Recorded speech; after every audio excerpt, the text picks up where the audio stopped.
अगलाड़ यमुना घाटी विकास मंच मसूरी के तत्वाधान में बग्वाल बूढ़ी दिवाली पर भव्य समारोह आयोजित किया गया, जिसमें पारंपरिक तरीके से बग्वाल मनाई गई और ढोल दमाओं की थाप पर जमकर लोक नृत्य किए गए और होल्डे खेले। अगलाड़ यमुना घाटी विकास मंच की ओर से चक्राता टोल 0 पॉइंट पर बग्वाल समारोह का आयोजन किया गया। कार्यक्रम का शुभारंभ डिमसा पूजन के साथ शुरू हुआ और उसके बाद होल्डे का दहन किया गया। वहीं लोगों ने जमकर लोक नृत्य किए।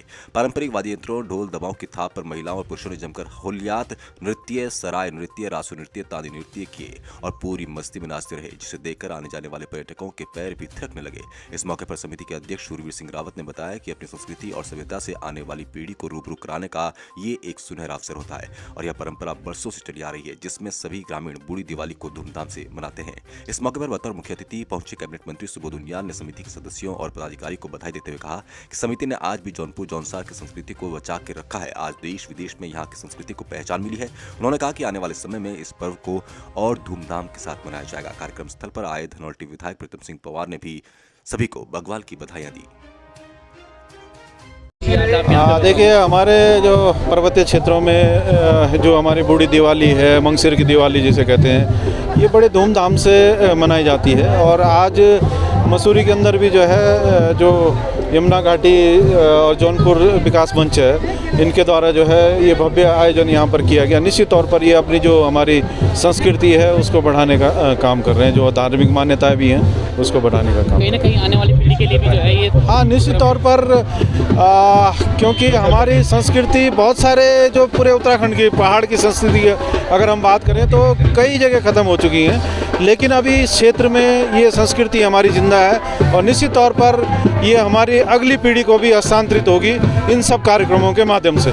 जिस प्रकार से इगास में जो है वो सरकार के द्वारा छुट्टी घोषित की गई, कहीं ना कहीं बग्वाल के लिए भी जो है वो हाँ, निश्चित तौर पर इगास भी एक हमारा बहुत पर्वतीय क्षेत्र का बहुत बड़ा पर्व है, दीपावली की तरह। और ये जो हमारी बूढ़ी दिवाली है, मंगसिर की दिवाली है, ये भी एक बहुत बड़ा पर्व है और इसको कहीं ना कहीं अगर ये बचेगा, ये आगे बढ़ेगा तो हमारी संस्कृति भी बचेगी और हम सरकार को इस ओर निश्चित तौर पर ध्यान आकर्षित करेंगे। ठीक है, ये फोटो क्या कुछ कहना चाहेंगे? प्रतिवर्ष की भांति इस वर्ष भी जो है ये कार्यक्रम यहाँ पर धूमधाम से मनाया जा रहा है, किस प्रकार से देखते हैं इसको? ये दिवाली पर्व जो है हमारा, जिसको बूढ़ी दिवाली के नाम से हम लोग गाँव में कहते हैं, इस पर्व को हम लोग यहाँ चक्रोता टोल में विगत कई वर्षों से मनाते आ रहे हैं, जिसमें हमारी माताएं, बहनें, बुजुर्ग, जवान सभी जो मसूरी में प्रवास करते हैं, अगलाड़, यमुना घाटी, जौनसार, बाबर, थत्यूर और थकराना के जो भी लोग हैं, वो यहाँ पर आकर इस बूढ़ी दिवाली को मनाते हैं। यहाँ पर हम लोग डिप्सा लगाते हैं, उसके साथ होले खेले जाते हैं, पकोड़े बनाए जाते हैं और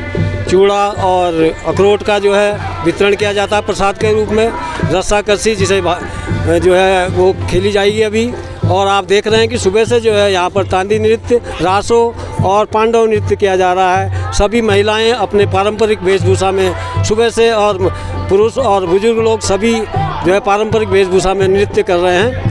इससे एक फ़ायदा ये है कि हमारी जो पीढ़ी, नई पीढ़ी जो यहीं पर जन्म लेती है और गांव जाना आना जाना कम होता है, वो अपने संस्कृति को न भूलें, हमेशा अपनी संस्कृति को याद रखें। पर्यटन नगरी मसूरी के होने के नाते यहाँ पर पर्यटकों का भी बहुत आना जाना है, वो भी हमारी संस्कृति से जो है रूबरू होते हैं, जिससे हमारी संस्कृति देश और विदेश में प्रचलित होती है और हमारी संस्कृति विरासत विलुप्त न हो जाए, इसके लिए भी हम विगत कई वर्षों से इस कार्यक्रम को मसूरी में जो है करते आए हैं और आगे और भव्य रूप में इसे करेंगे।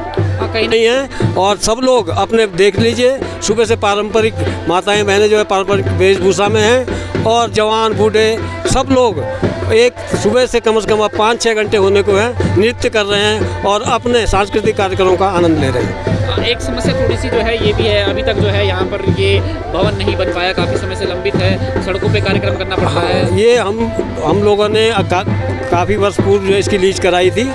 पैसे के अभाव में हम लोग सिर्फ कॉलम तक खड़ा कर पाए हैं। माननीय विधायक जी ने 10 लाख रुपए, गणेश जोशी ने 10 लाख रुपए देने की घोषणा की है और कुछ हम और धन का जो है इधर उधर से जो है कर रहे हैं, व्यवस्था कर रहे हैं, ताकि 1-2 लिंटर डाल के इसमें हॉल तैयार हो जाए और आने वाले समय में जो है कार्यक्रम जो है अंदर सड़क के बजाय हमारे हॉल में आयोजित किए जा सके।